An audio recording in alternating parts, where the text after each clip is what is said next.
Hey, it's Dan, and welcome to Unified Gaming. So in this one, I want to share with you my PvP build, Archon, an Arcanist build like no other. It has really high stats, great max resources, really high damage, awesome sustain. It's really versatile.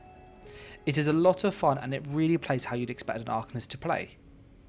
As with my build videos, I'm going to go through and show you the sets, the skills, CP, everything you need to know to make the build yourself, as well as give you a few suggestions if you want to tweak or modify it to your needs.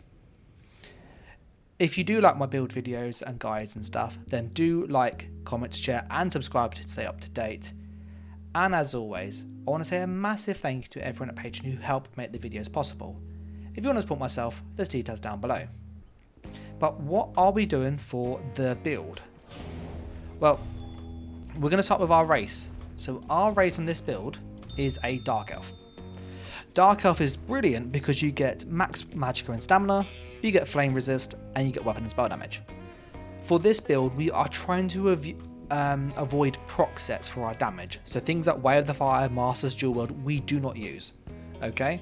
We are really focusing on that real stats dense build, and a quick heads up with the scribing system, this thing gets significantly stronger if you play around this playstyle. So do kind of bear that in mind as well going forward. Dark Elf really works well with this because the weapon and spell damage can help with our healing next patch even more than it does currently. As for our race, as I said, it's Dark Elf. If you're not a Dark Elf, other races will work. It's just what I would go to for PvP. For the attributes, these are 15 in magicka, 26 in health and 23 in stamina. With Death Dealer's Feats proc, which we currently use, we have 35k health and 23,000 of each resource almost, so lots and lots of max resource. For the Mundus Stone, we are using the Lava Mundus, and we are a Vampire Stage 3. With being a Vampire Stage 3, it does give us a lot more resistance. The Undeath passive is very strong and it's well worth focusing on. If you're not a vampire, this will still work, but you will be squishier when you're lower health. So my suggestion is to be a vampire if you can. As for those resistances, when we're on the back bar, we have almost 29,000 spell and 28,000 physical. Our critical resist also shoots up drastically due to some of our sets as well. So with that combined, we do get really good defense. And for those damage numbers, if you're curious, when we're fully buffed, it's 6,500, which sits at that all the time. There's very little downtime on that weapon and spell damage, so it's really high weapon and spell damage. And we have major and minor breach on top, so loads and loads of pen. I'm going to go through the consumables now. I'm using Smoked Bear Haunch, it's max health, and it's stam and mag recovery. The health recovery isn't that useful in all honesty, so what I would suggest doing is using Bear Haunch or Jaws of Mistral. Jaws of Mistral is the cheaper version, but Bear Haunch is obviously slightly better. I'd also suggest, as we are a vampire, to carry some Corrupting Mara and some Purifying Mara, just so you can change your vampire stage as you go up and down. You might notice this part of the build video is also recorded on the PTS. That's so that you can see all of the stuff min-max, fully gold, so that way you know what it would look like when you are fully buffed. For the skills, I've tried to go and have more of the kind of really best in slot stuff here. We are using Siflax Flail, and you might notice I've kind of jumped a little bit ahead of the game with the scribing system just to get ahead for next patch too. So this is what I'm running currently, and I will run this next patch as well. With Flail, when this is fully buffed, it's over 10,000 tooltip, so it's an AoE 10,000 spammable, it's got a pseudo execute, and it also debuffs the targets. We've got 5% there, plus we also have the minor vulnerability from here too, so we do get really decent damage, plus the Treatise, which also gives us more damage on top and loads of dots and status effects. So we use Flail, Blood Craze. This morph is important because it heals us and it procs one of our sets, so you do need this morph. We then have Treatise. This is just more sustain. It's like 220 more sustain, so again, really good sustain. Rune of the Colourless Pool. This is a delayed stun. You can't block this. Pretty much, it's really hard to get out of it, and it's really good to catch people when they roll dodge. Camo Hunter, because it's just crit chance, which really helps with our damage, and minor berserk when we flank, so again more and more damage. Dawnbreaker, this goes up to like 18,000 initial hit and like 20,000 dot. It hits really hard. And with it being a fighter's guild ability, it means that we do get access to Banish the Wicked, which is more ult gen, and Skill Tracker doing more damage against people. So really, really good. For the back bar, we are using Crux Weaver armor. This is essential. You cannot make this build work without this, so you do need this morph. Rune Guard of Freedom. This is basically a armor buff, then percent mitigation, and then it's a pseudo heal. This scales with max health. When we are fully buffed, it's like 12,000, so it's about 6k in PvP, and that can crit. This is really, really good, and this is what you use as your kind of, I need to get some healing quick. It only procs when you're below 50% health though. So the big tip I would have is when you're low health and you're like moving around, just keep casting this, because dots and status effects on you will proc this when you take damage below half health. So this is kind of a really good way to bounce back. We then use Impervious Rune Ward. Now this is like your burst heal. The way you want to factor this in is that this is basically your Coag, or it's your Honor the Dead. It's that kind of, I push this button when I'm about to die. That's kind of how you use this. And because we have Crux and nothing that we use spends Crux, this will always heal us. So as we're using Flail, we get Crux, Crux, Crux. This only consumes it, like nothing else will use our Crux. So we always get a nice heal out of this, like a 10k heal on top. So again, we're low health, massive shield, and a heal. So it plays like Magicka Sorcerer. That's why we use this morph. We then use Race Against Time as a movement skill. It gives us Mind Force for more damage, and we have Elemental Susceptibility. This synergizes really well with the class passives because we get more status damage, so definitely worth using this. The Major Breach also helps. We then have the Tide King's Gaze ultimate. This basically shoots a giant tentacle monster. It chases people around, and the trick to using this is that you cast this, then you do Rune of the Colourless Pool. If you want, you can do Colourless Pool and then straight into this, and then swap back, but I find you have more success doing Tide King's Gaze, then casting the rune, because people will roll dodge to get away from this, and then they get stunned. That lets you then hit them with Flail, and then you will kill them most of the time. That's kind of the skills.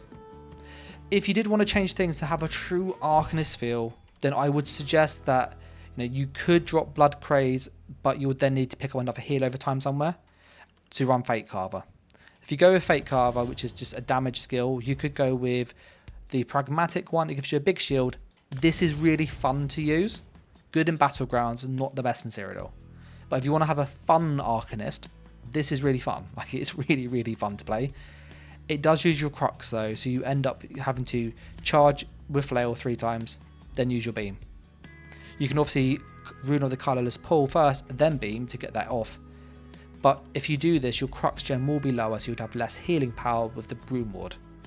To fix this, you do then have to run Evolving Rune Mend, and you can basically drop a skill of choice here. I would personally say that you probably want to drop Race Against Time, move that to the front bar, then you could go and have your heal here, put Race Against Time on the front bar, and you'll swap out Camo Hunter. This will then allow you to have the Pragmatic Fate Carver. You do lose the dot damage, but you do have the heal, which will help proc the set. You will also notice this skill costs Magicka currently, and at the start you might have noticed my Magicka is ever so slightly higher than Stamina. That's really important. So when you do your attributes, just make sure your Magicka, not the actual value, this is 15, this is 23, but the actual stats on your page, that this is slightly higher than your Stamina. If it's not, you will have some awkwardness with some of the skill scaling, so just do factor that in.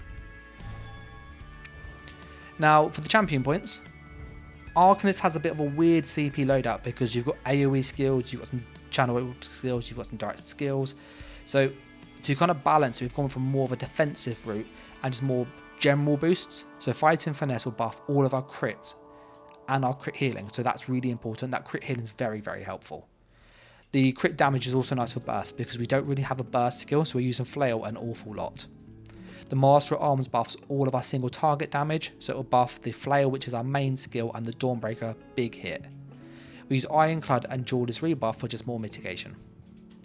For the red ones, I would recommend using Survival Instincts, Pain's Refuge, and Sustained by Suffering. You could then either use Bastion if you do use the shield to get a massive shield, or you could use Celerity, which give you more speed. Both are good options. And for the green ones, it's whatever you want, in all honesty. Steed's Blessing's great. It's just whatever you like. The last thing now to go through is the sets. And as with my videos, if you want to see gameplay and stuff, I do stream on the weekend. So do check out the channel. And there's always gameplay going up, so subscribe if you haven't done so already. For the sets though, what are we doing? We are using Ravaging. The Ravager set is phenomenal for Arcanist, one of the best sets. What it does is each time you attempt to reduce the target's resistance, you gain a stack of Ravager, which is 146 weapon and spell damage. You can get 4 stacks. So it's basically 150 times 4, so essentially a lot of damage. That's the best way of saying it. So you get like almost 600 weapon damage out of this. It's Clever Alchemist. The hard part is proccing it. But as an Arcanist, we use the skill called Crux Weaver Armor. When we take damage, we reduce the people's armor. Thus, we lower it. So that means that this will proc our set. If we keep this buff on, Ravager will proc for free. So the way in which you want to do this is make sure that you always keep Crux Weaver on, and when you're on the front bar, Ravager will turn on. So we switch to the front bar. Ravager's on. We can charge it up really quick. At 4 stacks, it lasts 8 seconds, and it just resets. It refreshes really fast. You have really high uptime, really high damage. I use a charged and a sharpened. The order doesn't matter massively, in all honesty, because of these two. If you want, you could change sharpened to Nirnhound and swap this on the offhand for a bit more damage. And I'd use 1 poison and 1 disease glyph. The reason I use charge is because as a Arcanist, you get bonus damage to your status effects. So you've got poison status, disease status. We then have burning, chilled and concussed status effects. If we go down the dual wield route, which I do use, Blood Craze is obviously bleed damage, so we can proc hemorrhaging from this. So with all of those things, it's lots of little extra sources of damage, which gives us that pressure that you'd otherwise lack. For the back bar, I use Rallying Cry. Rallying Cry is really good. It's like weapon and spell damage, and it's loads of crit resist. If you are in a group and you have somebody running this set for you, you could swap this for something like Clever Alchemist or Wretched Vitality. If you go down Wretched Vitality, you can change your glyphs and get even more damage, and you just have loads of sustain, so it's quite a good option. I would recommend using poisons in the back bar. So drain poisons are great to make people just have more sustain issues, or use like the escapist and trap people, so immobilize them. That's also a really good option too. For the loadout, for the sets, we are using 1 piece Baron Thrisk and 1 piece Magma Incarnate as the monster pieces. These give you regen. So this 1 piece is stam and magical recovery. If you have 2 of these are basically Roscoe of the Warped. It's a very good monster set, but this is always active. So when you're actually in combat, in order for Roscoe to beat this, it needs to be in combat for 25 seconds or higher. And more often than not, you don't want to be in combat that long. So you could change it. These are easier to get. I prefer these. I then use Ravager Chest. I have Rallying Cry on the waist. Braces of Trainee on the hands. This can go anywhere on the loadout. Just have 1 trainee. Ravaging Legs and Ravaging Feet. I've gone with Impen, well fitted, Impen, well fitted, Impen, well fitted, well fitted. So basically 3 Impen, 4 well fitted. And prismatic or triglyphs on all of the pieces. If you can't afford that, mix and match them to make sure that your magicka is slightly higher than your stamina, and then get to about 30k health. For the jewellery, we use Rallying Cry on the amulet and the ring. They are both infused with weapon damage, and then we have Death Dealer's Feet. This is also infused with weapon damage. The reason I use this mythic is because as an Arcanist, some of your defensive skills scale of your max health.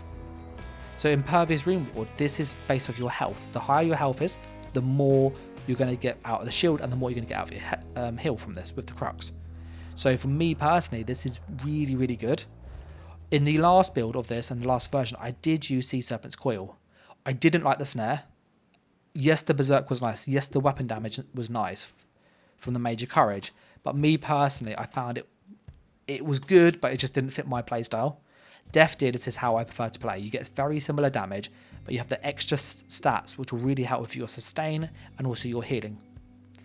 If you did want to go with Death Dealers, you just literally swap the neck for the ring. It's that simple.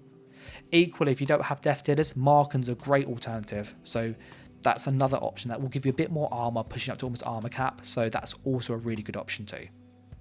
Just note that if you do use Marken, your resources will be about 20k, whereas with Death Dealers, we're almost at 25k. So that just do factor that in. That's kind of the sets on the whole. Before I wrap this one up here, I just want to give a few honourable mentions to kind of how you might tweak this. You will see lots of Arcanist builds use proc sets, so things like Way of the Fire, things like Master's Dual Wield, etc, etc. I will do a full dedicated build video for that style of loadout, so do kind of subscribe.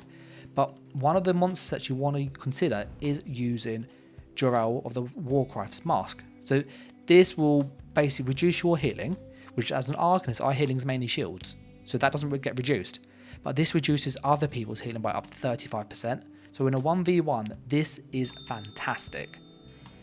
You do lose sustain if you do this though. So if you do go down Cyrodiil, you then want to consider changing some of your glyphs for regen. But this is really, really disgusting.